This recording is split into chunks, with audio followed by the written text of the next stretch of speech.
Boa tarde. Penso que alguém já deve ter pego uma fruta que aparentemente ela estava maravilhosa, mas quando foi experimentar por dentro, estava podre. Pois bem, essa é uma boa comparação com a igreja que nós vamos ver hoje. Das 7 igrejas do Apocalipse, nós hoje vamos falar de Sardes. Vale lembrar também que no Apocalipse a palavra vencedor é uma palavra que é repetida inúmeras vezes.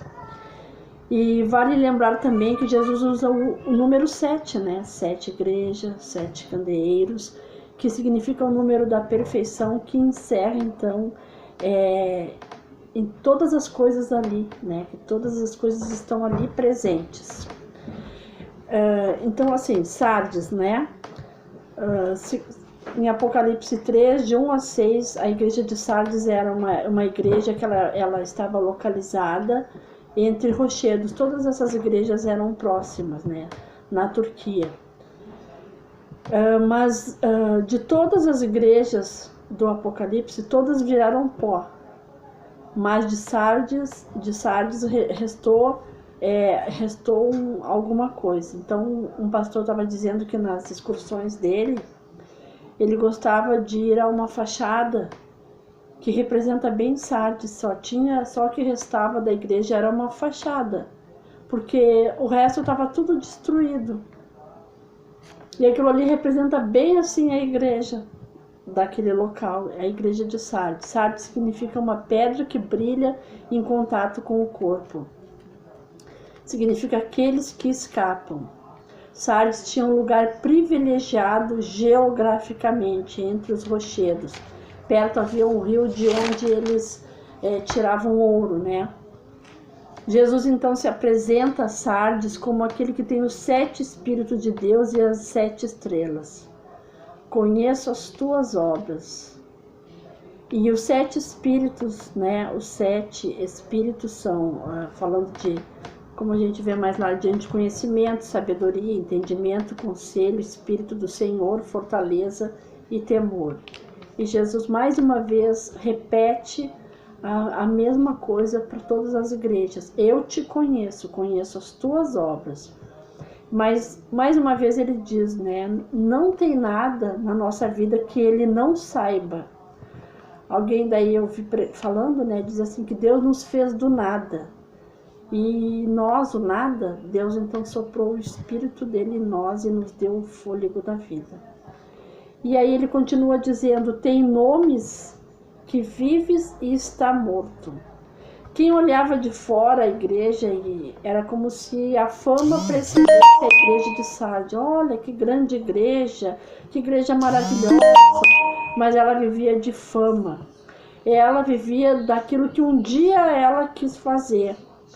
Alguns autores falaram então que Sardes perdeu a motivação, perdeu o princípio que fazia com que ela tivesse as obras que tinha. Alguns autores chamaram ela também de igreja sem caráter, uma igreja hipócrita, porque Sardes é a única igreja que fala que não fora perseguida. Então aí vocês podem perguntar, mas onde é que está o inimigo de Sardes? O inimigo de Sardes está nas próprias pessoas, dentro da própria igreja, no engano e na mentira das ações desta igreja. Alguns, como eu falei, né, hipócrita, dúbia. E aí a pergunta é, onde estão os atos de justiça de Sardes? Porque o que ela começou para fazer não era mais para a glória de Deus, era para a glória dela mesma. Mas Jesus fala que ainda há alguns poucos que não se contaminaram. E ele diz, arrepende-te. Lembra o que tu ouviste, o que tu tens guardado, porque senão eu vou te arrancar deste lugar e eu virei como ladrão, que é até uma expressão, uma maneira de falar que a igreja, sendo assim, entenderia bem, né? Não saberia o tempo nem a hora. Alguns então que não se contaminaram terão essas vestiduras brancas junto comigo, e a promessa. Mais uma vez, a promessa a essa igreja, onde houvesse arrependimento, Jesus diz, vestes brancas para eles, né? ou seja, arrependimento do perdão. E Ele vai nos chamar pelo seu nome, Ele vai nos chamar pelo nome e vai confessar o nosso nome diante do Pai. Terminando aqui, então, eu queria dizer para vocês,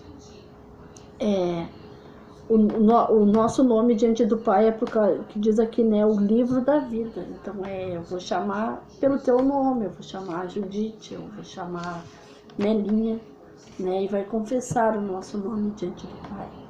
E eu vou terminar aqui com duas histórias que eu ouvi dois pastores diferentes contarem, né, que na África um homem negro se aproximou de uma grande igreja muito linda e ele disse assim: meu sonho era fazer parte desta igreja. E ele, um homem negro, e o pastor branco. O pastor ficou olhando assim, né, em pleno apartheid, disse para ele: vai, ora, fala com Jesus, vê o que ele te diz.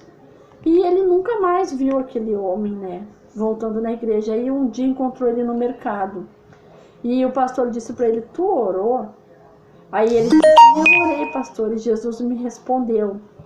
Jesus me disse assim, falei com Jesus e ele me disse: eu estou querendo entrar lá há mais de 100 anos e eles não deixam. Então, não é agora que tu vai conseguir. Aparência.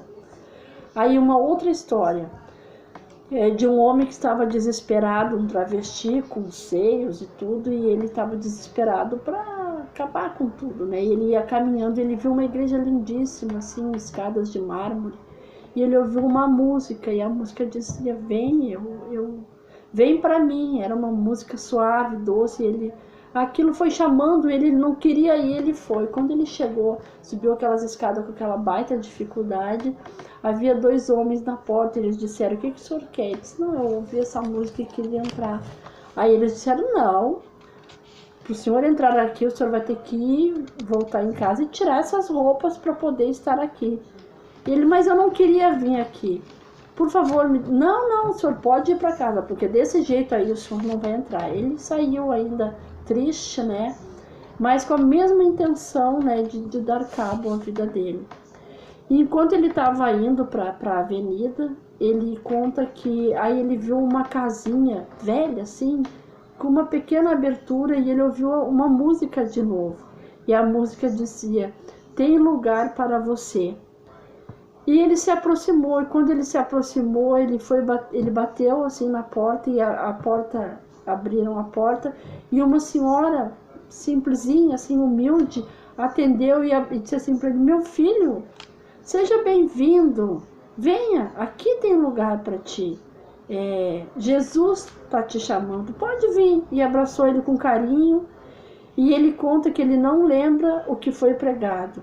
Ele só lembra de estar ajoelhado aos prantos, entregando a vida dele a Jesus. Isso é uma história verídica, né? Uma história que esse pastor contava. Então, o que a gente conclui da igreja de Sardes, né? Uma igreja que vive de aparência, uma igreja que vive para si. E será que a gente não tem pessoas assim? Será que às vezes nós não agimos assim? Vivemos uma mentira?